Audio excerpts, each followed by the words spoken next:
Hello, hello, hello, everyone. Welcome to the Accountant's Corner. I'm your host, Nidra Kales, and let's talk about what's the 411 with the economic impact payment, the Paycheck Protection Program, and the EIDL, Economic Injury Disaster Loan. So, the checks are still being processed currently.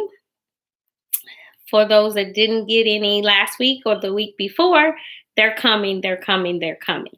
Now, if you are a SSI or SSDI recipient or a VA disability recipient that has dependents and are not required to file in any other circumstances, meaning you don't work, your only source of income is those payments, you need to file on the non-filer link on the IRS. You need to file to receive your extra $500 if you have dependents under 17. The deadline to do so is tomorrow, April 22nd. So there's a big push. It's everywhere on the IRS website. Other accountants are putting it out. Do so or you will not get your additional $500. Do so by tomorrow. That is the deadline. Now, let's talk about this new bill that they got going on right now. In the House brought the proposal to add an additional $4,500 billion in small business funding, and that also includes a proposal for $2,000 a month stimulus for everyone over the age of 16 who make less than $130,000. So that would include a lot of people. And the proposal is from 6 months to 12 months, although I'm pretty sure it's not going to pass for that long. If it passes, it's only going to be for 1 or 2 months. It wouldn't pass for 6 months. No way. But it's for $2,000 per person over 16 that makes under $138,000 a year. So that definitely would include a lot of people, and it would be very helpful. It's being voted on right now. I believe it's in the Senate right now. The House brought it to the floor this morning at 10 o'clock, and they will be back in session on tomorrow, I believe, at 1 o'clock Eastern time. But it's actually on the Senate floor right now as we speak, being voted on. Okay, so that bill, a portion of that money will go to the small business loans, which part of that was the Paycheck Protection Program, which is right now is tapped out. But if it passes, you're then able to go back to the banks and apply. So what do you need right now to apply?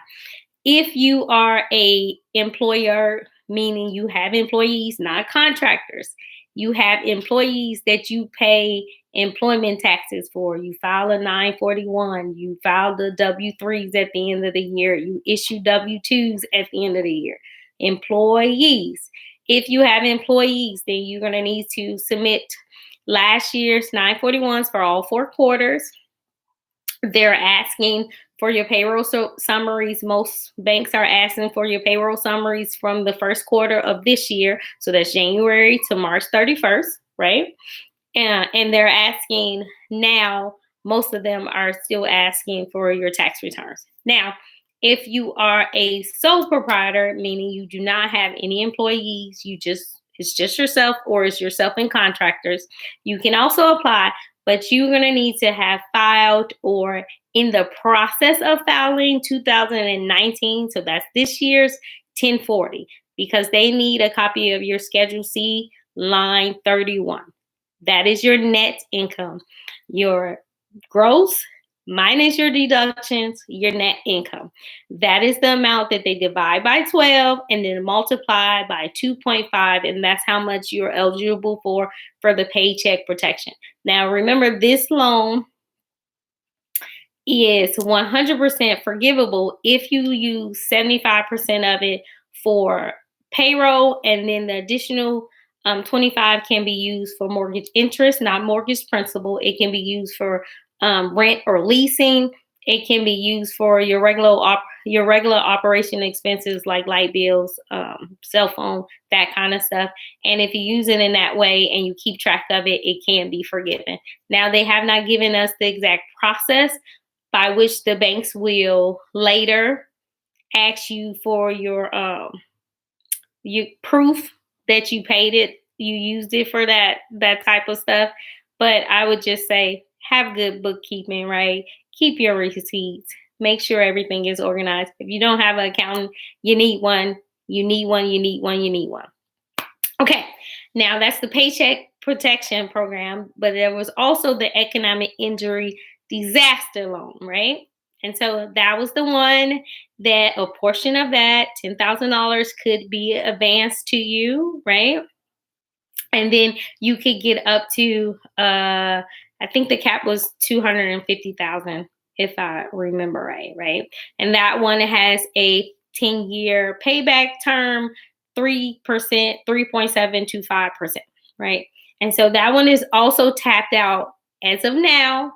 The legislation is on the floor. Sometime this week, we should have it passed, we hope.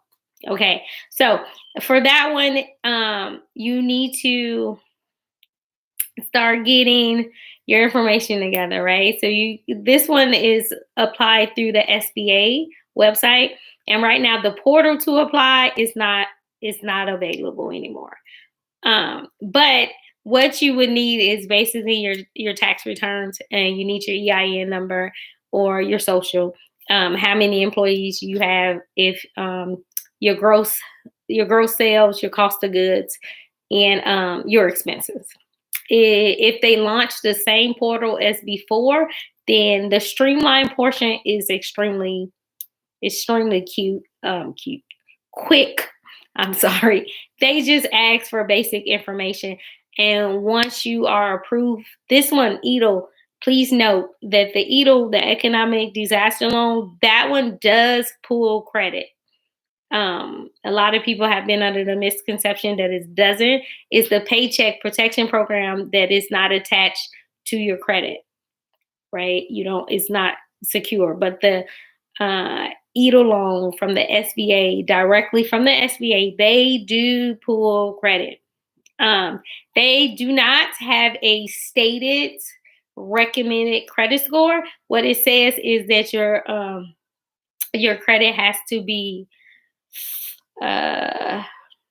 acceptable. That's the term that they use. So acceptable. So I'm going to go out on a limb and say it's probably needs to be at least 620. It probably needs to be at least 620 for it to be acceptable. Now, once that portal is live again, you go to the SBA and you're looking for the Economic Disaster Loan. It's really quick process to apply, but the turnaround at this point is still 3 to 4 weeks. And they are doing it kind of systematically right now. It was a first come, first serve type thing. And so you are, at this point, are receiving the advanced portion first.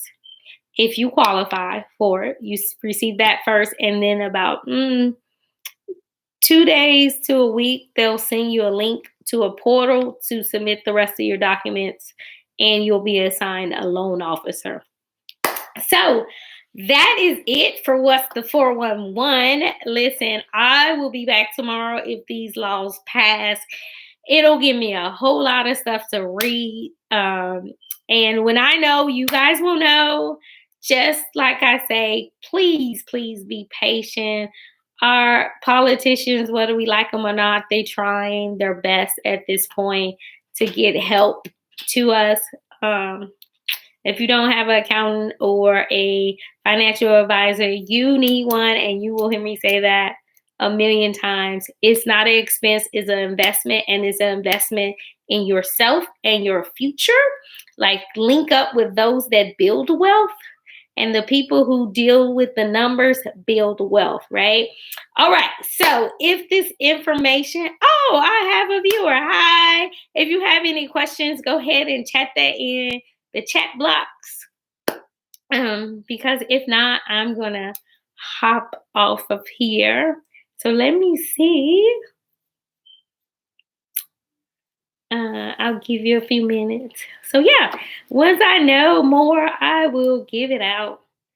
Um, Everything is still changing daily, but I hope and everybody else hopes that they'll have funding passed by Friday. And if they do, it'll behoove you to have your paperwork in hand, know exactly what you need, know who you're going to submit it through so that you can get yours processed.